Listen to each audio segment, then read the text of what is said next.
이 이야기를 모르기 때문에 실무에서 많은 문제들이 발생합니다. 개발자는 물론이고 기획자, 디자이너, 회사의 대표 등 IT 서비스를 만들고자 하는 구성원이라면 반드시 알아야 하는 이야기인데요. 그럼에도 불구하고 기술에 포커싱이 되어 있는 이야기라 많은 구성원들이 놓치게 됩니다. 그리고 알려고 하지도 않죠. 각자의 포지션에서 프로젝트를 시작한다고 했을 때 디자이너는 포토샵이나 XD, 피그마를 시작하고 기획자는 파워포인트, 파워모업을 시작하고 스타트업 대표는 시장성 검증, 재무제표, 회계 처리 등을 시작하고 개발자는 무작정 코딩을 시작하려고 합니다. 그런데 이게 아니라 IT 서비스를 만들겠다면 한 발 떨어져서 전체를 보는 눈을 우선 가져야 한다는 것입니다. 스스로 어떤 부품화를 자처하고 싶지 않다면 말이죠. 먼저 서비스의 전체 운영을 보는 눈을 갖고 각자의 위치에서 기술을 습득하거나 발휘해야 효율이 올라간다는 것이죠. 그런데 이걸 모르고 평생 알려고 하지 않는 경우가 많아요. 또 개발을 배우는 사람들은 이 내용을 몰라서 오랜 뒤에 스킬을 익히고 나서야 이 전체적인 그림이 그려지는 것이죠. 이 내용들을 알고 출발한다면 포지션을 막론하고 출발선이 달라질 거예요.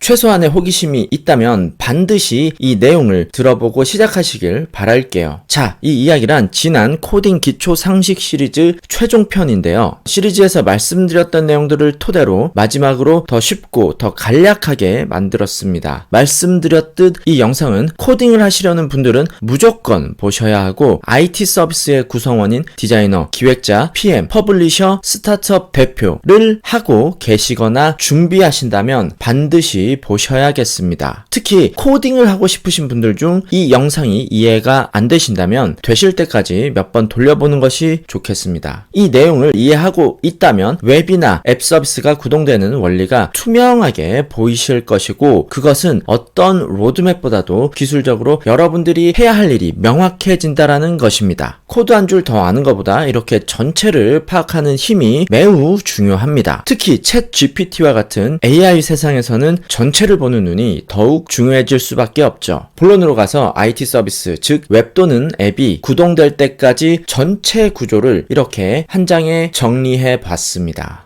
서비스가 제공되는 과정입니다. 이 화면은 PDF 파일로 영상 하단 더보기란에 다운로드 링크 포함해 두겠습니다. 이 한 개의 이미지로 모든 것이 설명이 됩니다. 사용자가 모니터 앞에 앉아있죠. 모니터에 보여지는 화면이 프론트엔드입니다. 사용자와 프론트엔드는 UI, UX, 즉 사용자 인터페이스, 사용자 경험에 기반하여 상호작용을 하게 되는 것이죠. 유튜브를 한다고 할 때 유튜브 도메인을 치거나 링크를 통해서 유튜브에 접속을 하겠죠. 그럼 최우선적으로 DNS라는 도메인 네임 서버에 접속됩니다. 전화번호부의 이름으로 검색을 하면 전화번호를 내놓듯이 알파벳으로 된 도메인을 던져주면 어느 서버 PC로 가야 하는지 서버 IP를 알려줍니다. 이 DNS 서버는 굉장히 빠릅니다. 유튜브.com을 쳤으니까 DNS에서 유튜브 서버 IP가 조회됐을 것이고 그쪽으로 접속이 됩니다. 접속된 서버 PC에는 프론트엔드 영역과 백엔드 영역이 존재합니다. 데이터베이스 부분도 백엔드에 속합니다. 예를 들어서 유저가 유튜브 메인으로 가는 홈 버튼을 클릭한다고 해볼게요. 그럼 프론트엔드가 백엔드에게 API 호출을 합니다.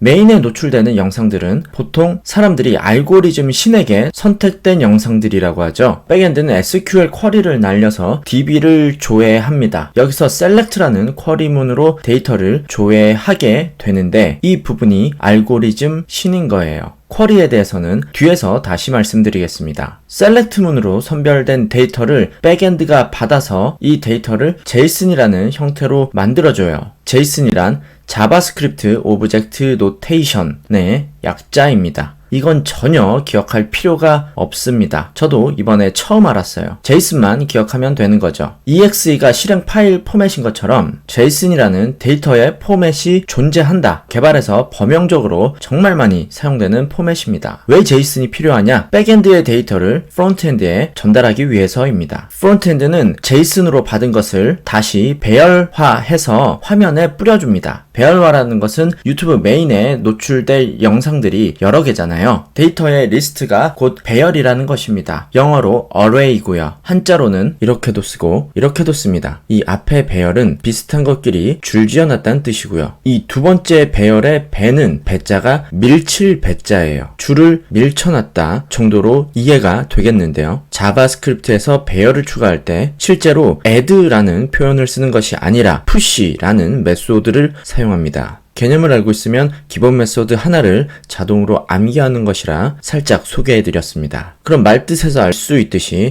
배열이라는 것은 여러 개 열의 뭉치인 것이죠. 이 배열에서 열 하나를 꺼내서 보면 이 하나의 열에는 행들이 포함되어져 있어요. 유튜브 메인에 뜨는 영상들의 배열이라고 말씀드렸잖아요. 조금 전에 말씀드렸다시피 메인 홈을 눌렀을 때 이 배열이 가져와진다고 했죠. 이렇게 메인에 표시되는 아이템들의 배열 말이에요. 그래서 이 아이템 하나가 배열 하나인 거고요. 한 개의 배열 안에는 행들이 포함되어져 있다 했죠. 이 한 개의 배열을 뜯어보면 행들이 포함되어져 있는데 포함되어져 있는 행들이란 결국 이 아이템에 표시되어야 하는 정보들입니다. 영상의 썸네일, 영상의 제목, 영상의 시간, 채널명, 채널 이미지, 조회수, 업로드 일자 등이 이 열 하나에 포함되어져 있는 것이죠. 이 한 개의 열, 로우라고 합니다. 로우 하나가 이 아이템 한 개인 것이고 로우들의 뭉탱이가 배열, array 인 것이죠. 그래요. 지금까지 열과 행을 말씀드렸는데요. 열과 행하면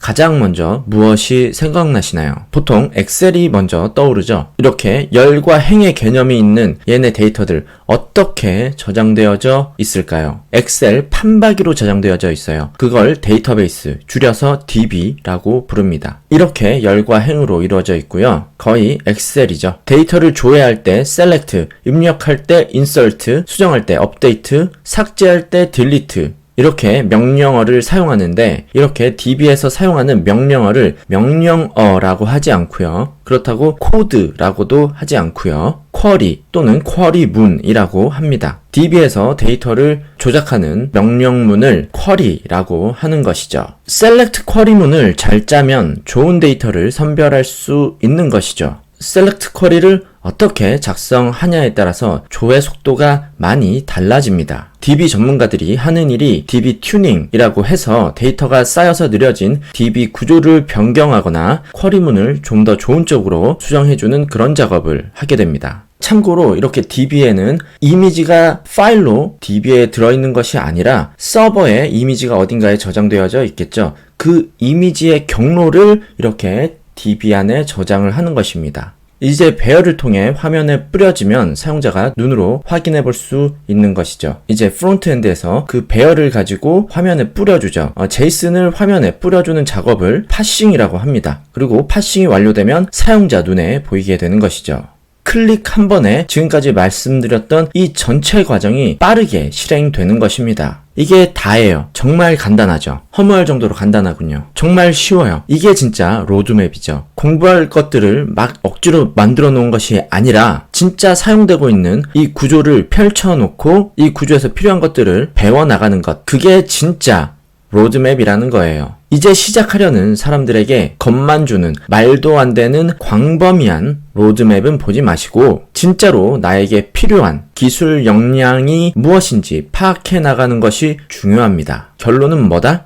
생각보다 복잡할 것이 없다. 만드는 거 어렵지 않다. 이렇게 진짜 로드맵을 펼쳐놓고 나만의 스타일로 로드맵을 완성해 나가면 되는 것이죠. 너무 간단하니까 조금 더 확장해 보도록 하겠습니다. 이 화면인데요. 프론트엔드에는 HTML, CSS, 자바스크립트, 리액트가 포함되겠습니다. 프론트엔드는 기획자, 디자이너, 개발자, 퍼블리셔 모든 포지션이 걸쳐져 있는 영역이에요. 백엔드는 자바, 파이썬, 노드.js, PHP, 루비, ASP 등의 언어가 사용됩니다. 프론트엔드는 보시다시피 사용자의 PC에 표시가 되죠. 앱이라면 프론트엔드가 사용자의 디바이스에 앱으로서 설치가 되어져 있어요. 웹이라면 URL을 치거나 링크를 누를 때 URL에 대한 뷰 화면을 서버에서 받아와서 내 PC에 표시해주는 것입니다. 이렇게 유저가 먼저 클릭을 하고 뷰 화면부터 받아와서 아까 말씀드렸던 데이터 조회를 하는 데는 다시 프론트가 백엔드를 호출하게 됩니다. 그리고 백엔드는 백엔드 안에서 프로그래밍 되어진 내용들을 처리하고 DB에 접속해서 데이터를 조회해서 가져옵니다. 그래서 백엔드가 DB에서 가져온 내용을 처리하고 제이슨화하여 프론트에 전달하고 프론트에서는 제이슨을 파싱해서 사용자에게 표시해줍니다. 왜 이렇게 할까요?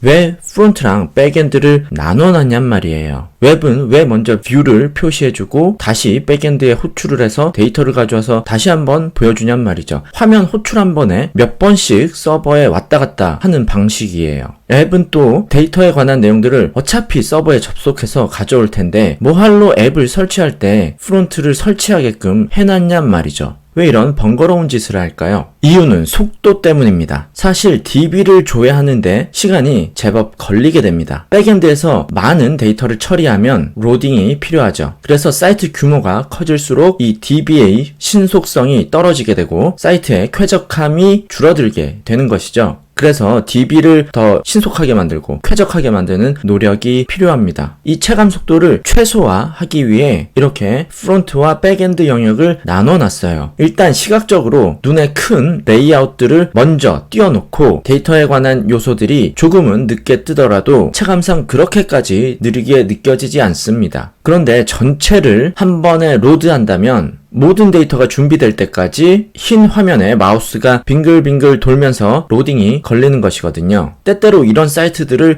보신 경험이 있으실 거예요. 사용자는 이게 내 사이트가 느린 건지, 여기 서버가 느린 건지, 아니면 이 사이트가 망했는지, 난 누군지, 여긴 또 어딘지 짧은 순간에 굉장한 막막함과 답답함을 느끼게 됩니다. 한국인들이 아주 싫어하는 속도가 된다는 것이에요. 결국 이탈률이 올라가는 결과로 이어지죠. 이탈률이 올라간다는 것은 체류 시간이 짧아진다는 것이고요. 그것은 검색 사이트 평가에 대단히 좋지 않은 영향을 주게 되어 검색 사이트에 노출이 잘 안 되고 전체적으로 사이트가 멸망하는 길로 가는 것이죠. 그런데 과거에는 모든 사이트가 흰 화면에 빙글빙글 로딩이었어요. 왜냐면 이 프론트엔드, 백엔드를 나누어 놓지 않았었기 때문이에요. 아예 이런 개념이 없었습니다. 사용자가 접속을 하면 서버에서 프론트와 백엔드 처리를 모두 해서 일체형으로 만들어 놓고 사용자 모니터에 띄워줬어요. 한 번에 뜨는 것이죠. 이렇게 되면 DB 조회 시간이 결국 유저가 대기하는 시간이 되는 것이고 페이지를 이동할 때마다 매번 사용자는 로딩을 기다려야 되는 것이죠.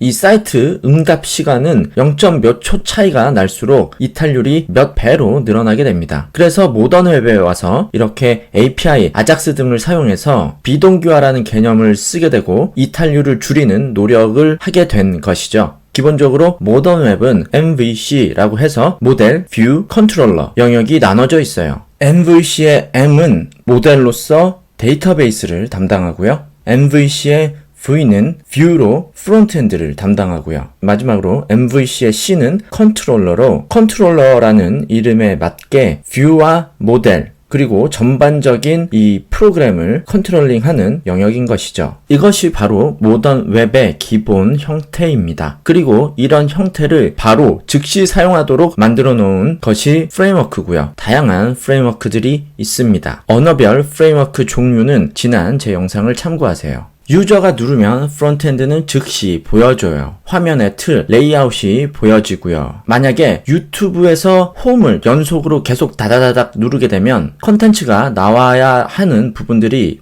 비어져 보여요. 그 부분에 로딩이 걸린 것이고 데이터를 가져와서 제이슨을 파싱해서 화면에 뿌려주는 부분에만 로딩이 걸린 것이죠. 다다다닥 눌러도 레이아웃은 계속 유지가 되고 있기 때문에 사용자가 느끼는 체감 속도가 굉장히 빠르게 되는 것입니다. 뷰가 먼저 뜨니까 화면에 뭐가 있는지 잠깐 살펴볼 동안 데이터가 처리되고 그 짧은 시간에 실제 컨텐츠가 처리돼서 뜨는 것이죠. 앱도 마찬가지입니다. 우리가 앱을 설치했을 때 보통 레이아웃 화면은 설치한 앱에 있고 통신에 따라 바뀌는 부분들만 서버에서 받아와서 보여주는 것입니다. 이런 식으로 만들게 되면 트래픽이 절약되기 때문에 서버 비용도 절약이 되고요. 속도도 빠르게 되고 결과적으로 사용 사용자에게 좋은 경험을 제공할 수 있게 되는 것이죠. 자, 여기까지입니다. 이 큰 틀을 알고 나면 코딩을 하는 데 있어서 이해도가 더 올라가고 응용력도 더 풍부해질 수 있는 것입니다. 사업가라면 어디서 트래픽이나 서버 비용을 절감해야 할지, 디자이너나 기획자라면 어디에 포커스를 맞춰야 할지 등이 바로 떠오르게 됩니다. 혹시라도 이게 지금 이해가 안 된다고 해서 좌절하거나 포기할 이유는 전혀 없고요. 안 해봤었던 것이기 때문에 그냥 이해가 안 돼도 당연한 것이니까요. 심각하게 생각하지 마시고 이해가 안 되면 그냥 넘어가 주시면 되겠습니다. 그리고 다음에 언젠가 시간이 지나서 다시 한번 이 영상을 되돌아 봐주시면